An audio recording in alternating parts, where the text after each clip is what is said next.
Hello Libra, welcome to Dove and Serpent Tarot. My name is Paul. If Libra is your sun, moon, or rising sign, this is your tarot card reading. Remember to hit the like button, leave a comment, consider subscribing to the channel, especially if this reading resonates with you. If there is anything you would like me to pray over or meditate upon or send positive energy toward, please let me know. Now, this is going to be a general reading, so try to be open and receptive to whatever may come through during our time together. I am merely the messenger, and I ask you to connect directly with each of these cards and use your own intuition to take you beyond the details that I might provide. And remember, Libra, that the most important part of any tarot reading is you. And Two of Wands to begin. Two of Wands is us realizing what things are within our sphere of influence and which are not. What can we control in our lives and what is outside of our control, and thus should not be worried about, shouldn't disturb us so much. So this is a card that's asking us right now, what is it that we can do? What do we have the power to change right now? Well, let's put this into some context. Let's see what's going on with a few more cards here. Well, you have more fire energy now. So there, I think, for one, with the Knight of Wands, the impulsive energy of the fire on fire energy of that card, one thing we can control is our reactions to things, right? We can control our words. Here's the Knight of Swords. There's the Devil card. Interesting. There is the Queen of Cups. Now, this is maybe outside of things. Now, maybe we're looking at this differently. Maybe we need to continue horizontally. See, now we've got more Aries energy. This is the Emperor. The Knight of Wands is also some Aries energy. And even with the Two of Wands, it's Mars and Aries, right? So it's very much about us controlling our own behaviors, our own reactions to things, because we have this drive in us. Right? We have this ambition. This is that driving force that we all have. And it manifests in different ways in different people. This is our creative fire going this way. Below we have thinking and feeling. Right? Now, maybe we can't always control our thoughts. Maybe we can't always control our feelings. Certainly, we cannot control the thoughts or feelings of other people. Right? But what we can work on harnessing and really directing is this creative force that we have, this driving force, this devil energy. We have now 8 of Pentacles, 4 of Pentacles, the Death card, yes, and the 9 of Swords. Well, we can control the way we interact with other people. We have to control the way we treat other people. We can't control the way they treat us, but what we can control is what things we will and will not tolerate coming in. That 9 of Swords is no good, right? The 9 of Swords sometimes is the way we treat ourselves. Yeah. I don't know if have you been treating yourself as kindly as you deserve to be treated lately? That's a question we need to ask. That's a question we all need to ask. Are we being nice to ourselves, right? We could be very hard on ourselves. We could be very strict, very disciplined, very focused. We could be in this driving force here, but we don't need to be cruel to ourselves, right? Let's select the mystery card, bonus card, confirmation card. This is a random card from the Smith-Waite Tarot. This is the factor infinite and unknown. And we're going to set it down here. We're going to put Alien Simon Mork Ripley right there on top. I almost called it Tiny Bob Ross. That's not Bob Ross. Paul, you're silly. We're not going to look at that card till the end, but we'll tie everything together. And if you have a prediction for that card, put it in the comments. All right. Let's take a look around at our majors. We've got 1, 2, 3. The only way that we can change the world is by changing ourselves. The only way that we can have any sort of influence on the force of change. Now, in order to talk about this, we have to first address the Death card. It's not death, right? Death is part of it. Death is a part of life, just as life is a part of death, right? This is the card that should have been called change, right? This is the fundamental force of the universe. Death, change, transformation. Things are never static. Things are always in flux. Okay. Now, of course, you can't call it change because that'd be kind of a boring card. This card really stands out. This card probably gets the most oohs and ahs from the world, right? When it comes to tarot, the death card, and 13, of course, is the unluckiest number and that sort of thing. But this card is really about the process of change and how the only stability that we have in life, the only stability that we can hope to garnish for ourselves or to establish or to build is by moving in harmony with the process of change, right? By adapting to the flow of energy and not trying to resist the flow of energy. So if we want to have any say in what our life becomes, or what our world becomes, or what our universe becomes, what our souls evolve into, if we want to have any sort of writing credits, right? Or any kind of co-authorship, co-creatorship in this life, we have to be in harmony with this process of change. And to do that, we have to get control over the one thing that we can get control over, and that is the expression of our own force. The way we express our energy and our force. Now, of course, this creative energy, right, in this straight line, that's ideal. But you have to contend with thoughts and feelings, right? You have to contend with your heart and your mind. And that's the part of the human experience, right? Without that, it would just be boring and we wouldn't really be conscious beings. We would just be consciousness traveling, doing whatever. But we have a heart and a mind which give us an experience, a subjective experience of the universe. And that is more difficult to control. We can't always control how we feel. We can't always control how we think or what we're thinking. Sometimes we feel like we can, right? I think sometimes we feel as if we have a little bit of say over what we're feeling, but, we don't necessarily. And sometimes when we think we do, it's just our thinking. We think we do. We're thinking something differently, and therefore I'm not feeling the feeling that's here now. Maybe we make more progress controlling the thoughts. That's what a lot of meditative practices are geared toward, is trying to quiet down our thinking, maybe not control it, but slow it down and try to nudge it in a certain direction, right? So meditation has a lot of benefits like, relaxation, and it helps with memory. It helps to increase concentration and focus and things like that, because we're learning to kind of quiet down the background chatter of our brains, yeah. But I don't know that we're actually controlling that. But we can control, and I think it's important here, we acknowledge the 9. This is the elephant in the room, the 9 of Swords. That is the way we treat other people, the way we treat ourselves. We can control the expression of our negative energies, right? And we can control to a certain degree how we allow those negative energies to come in and affect us. Okay, so in some sense, this is about building a little bit of a boundary around ourselves, right? Protecting our energy, protecting our creative force, protecting our consciousness, protecting our souls, our spirit, right?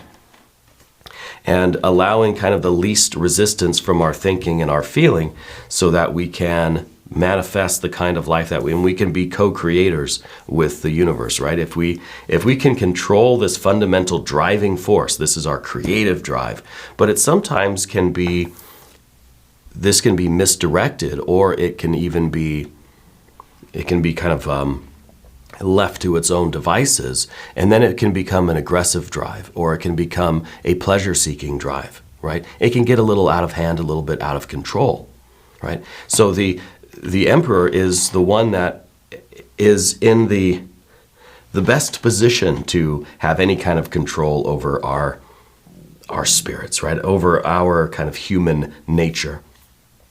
And using that to then influence the course of the river a little bit. To be able to nudge life in a certain direction. To be able to, and that's the work of the alchemist, right? The alchemist doesn't try to do things that are supernatural. The alchemist tries to understand the process of nature and be part of that, and maybe do it in a way where we can help speed up the process a little bit. But it's by knowing the process itself that we're able to be part of that. and we're able to speed things along in the direction of their proper development, right? So whatever you're trying to do in your life right now, I think that it's important we recognize first what things are not in our control. We can't always control how we feel. We may try, but I think the Queen of Cups at the top of the path of the dove is showing us that, sometimes we have to just feel how we feel. And we have to honor our feelings.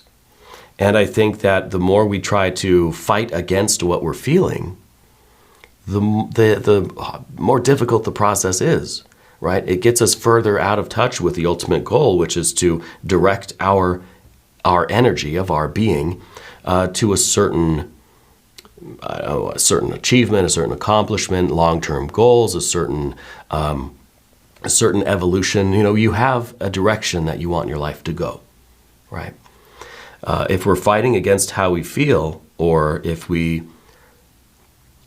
feel a certain way, let's say we feel a negative emotion, we feel angry, we feel upset, we feel frustrated, and then we start to get kind of angry with ourselves that why can I not just be happy? Why do I have to feel upset right now? We're kind of angry at ourselves for being angry. So it's like a double shot, And that's part of this Nine of Swords. We have to be aware of how we are reacting to ourselves, right? And we have to allow ourselves the room to express kind of how we're feeling. So we need what is the Four of Pentacles here in the position of the environment. We need a safe place where we can feel how we feel, right? We also need a safe place where we can explore what we think. We can explore new ideas. We can try to, come up with, different ways of doing things and different paths forward where we can just we can get into a mess of thoughts and really, really analyze something and dissect it and figure out how it works and how we want it to work and all. We need a laboratory, right? So there's the human nature on either side of this direct force of creative fire. Okay, so I think that you have definite plans for your life. Okay, and I think that maybe it's not so much that we have I know the exact details of my long-term goals, but you have goals. You have a direction that you're taking your life. You have something that you want to focus your energy on now and continuing into the future, even if we're not sure of the details. Okay, that's something separate. I feel like you get hard on yourself when you don't follow the plan, when you don't stick to what you're supposed to be doing. When there's a feeling or a thought that is kind of almost distracting, almost taking us out of this creative flow here. I feel as if we have a tendency to get a little bit down on ourselves. Okay, and this is also, I think, how we're affecting others and how we let other people talk to us and what we're willing to kind of put up with from other people. All right. And I feel like we've had a reading like this very recently for you as kind of something similar, right? Something pretty similar. I think lately you've been very sensitive to the way other people are vibing with you or not vibing with you. With these two at the top here, I feel like you're very sensitive emotionally. And so some things that other people have been saying, even if they don't mean it in a negative way, I feel like we take it personally. And I feel like it affects us. That's something that we can possibly try to work on, is realizing that we can't control what other people say and what other people do and how other people feel. But what we can do is try to filter out a lot of that so that it doesn't hit us so deeply, so that we don't get all of these nine swords that come in and just penetrate right through to the very core of us, right? And then, of course, we get off of this track even more because now we're feeling unwanted feelings and we have certain thoughts that, are judging the way we're feeling. So the heart and the mind really are very powerful faculties that we have. And if they're used properly, I think that it's really, it's a lot of creativity. It's a lot of imagination. It's like you have a depth of imagination and you have this mind that can really form complex connections. And so that imagination and that really, I think, I think, a really, really high intelligence that you have. Those two factors together can assist you in becoming co-creator with the universe and accomplishing your goals, whatever these goals might be, represented kind of by the Emperor teamed up with that death card, right? Being part of the process of change and evolution, having a say in your own evolution. So these two can be really the strongest of allies, or they can be the very worst kind of enemies, you know.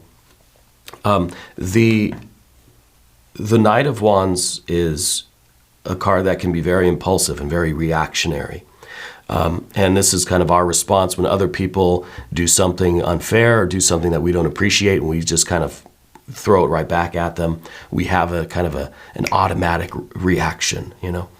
But this is also the reaction that we have with ourselves when we do something, when we make a mistake. Are you very hard on yourself when you make a mistake? You know? We can be very reactionary with ourselves too. And so this is a card that reminds us that we've got to slow down. That some things we just have to let them be in order to, and it's kind of a counterintuitive, right? If you want to control something, sometimes you have to just not touch it, just let it go, right? Let it do its thing. So we want to, let's say, control our thoughts and control our mind in the way we're able to focus our energy. Sometimes it's better to just let the mind run on and on and on and on, wear itself out. And even with emotions, sometimes it's better for us not to try to stop feeling a certain feeling, but just allow that wave to come over us. We feel it and we let it wash away again. We don't cling to it. By wrestling with it, we're holding on to it and we're keeping it for longer than we need to, you know. And that, I think, it creates a misdirection of this creative drive. And it becomes aggression, or becomes pleasure-seeking, or it becomes something else, rather than going straight ahead and leading us to our goals in life. Okay?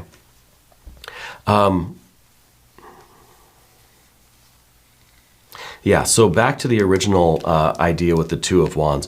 It's important that we realize that there are things that are not within our sphere of influence, things that we cannot control. And we try to free ourselves of that worry, of that burden, okay? Because there's much more important things for us to do than worry about things that are out of our hands completely, you know. The Eight of Pentacles, I think this is self-care for you. I think this is almost, because we have that Queen of, the Queen of Cups here, and this is sometimes veiled emotions, right? Sometimes it's us not wanting to really acknowledge how we feel about things, about ourselves, about the world around us, about other people, about what we're doing, about our mistakes, about whatever.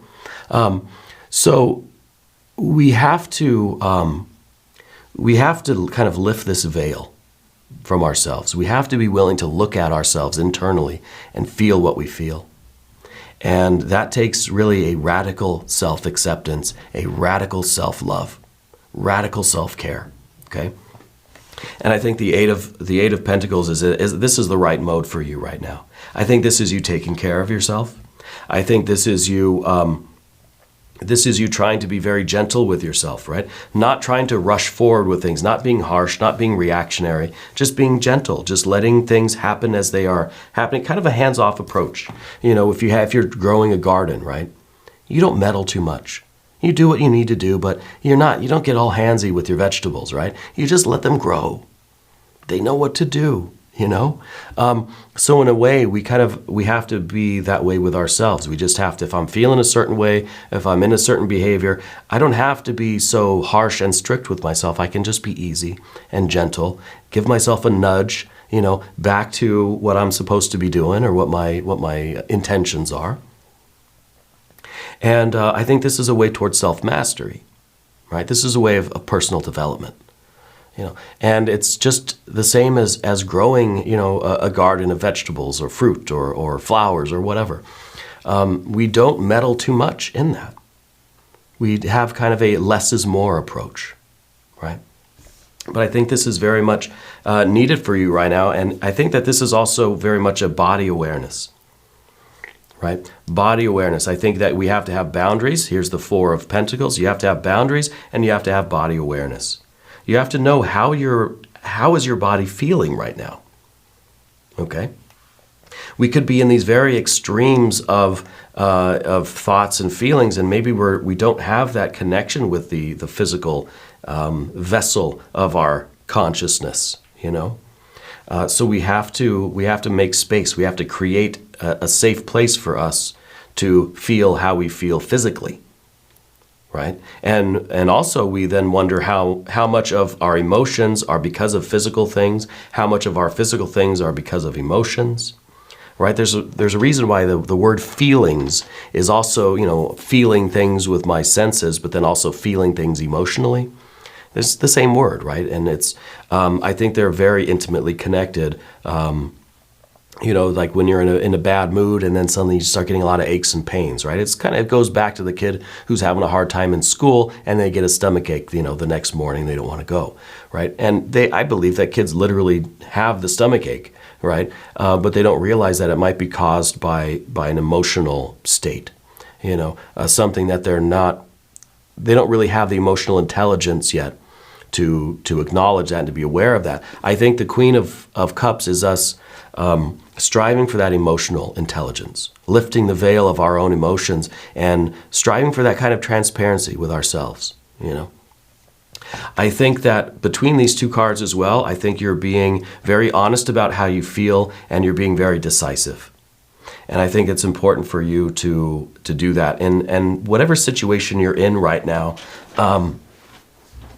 it's important, I think, to realize your boundaries, to realize what you will and will not allow into your aura, right?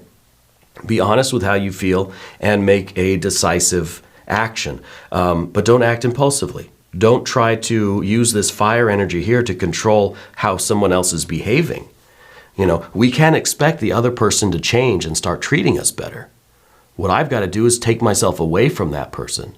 I can't try to change them. That's not my job, right? I'm not their keeper. And so I feel like that's kind of where we have to draw a boundary. We have to make sure that this is a place where we can be kind of open and free with ourselves and not feel like we're under siege, right? We think of this as like a castle or something that we're being bombarded from the outside and we have to remain in here and this is where it's safe. And yeah, I think that's important to have that, but we also don't want to isolate ourselves, right? You know, how do you avoid getting hurt by life? Well, you just avoid life, right? We can't isolate ourselves in that way because that's defeating the whole purpose, right? So we've got to find a way to fortify ourselves but still be part of the world, still be engaged with the world. Yeah. And the Death card, of course, is that evolution. And I think you're on a path of true spiritual enlightenment, true self-development, self-discovery, self-mastery. The Emperor card here and this Devil card, I think the three major arcana combined, you're really, you have this kind of long-term goal.